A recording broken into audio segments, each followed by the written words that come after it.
আজকে সকাল সকাল চলে আসছি কোদাল আর জলের বোতল নিয়ে।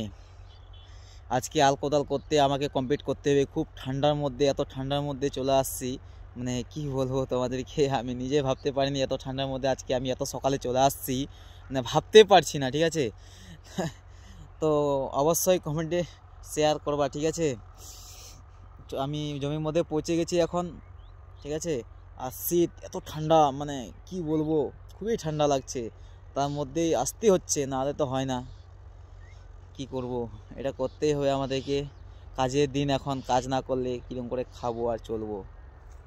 তো অবশ্যই বন্ধুরা কমেন্টস করবা, ঠিক আছে, শেয়ার করবা। ঠিক আছে, গুড মর্নিং সকল বন্ধুকে জানাই আমার তরফ থেকে। ঠিক আছে, এই দেখো জমির মধ্যে পৌঁছে গেলাম, এখন আমার কাজ স্টার্ট হবে। ঠিক আছে, প্রায় 2 বিঘার মতো আছে আল কোদাল করতে। এটা করে কমপ্লিট করতে হবে আমাকে তাড়াতাড়ি, নাহলে গাড়ি চলে আসবে আমার। ঠিক আছে, তো দেখতে পাচ্ছ বন্ধুরা, অবশ্যই তোমাদেরকে একটু কাজের মধ্যে দিয়ে শেয়ার করবো।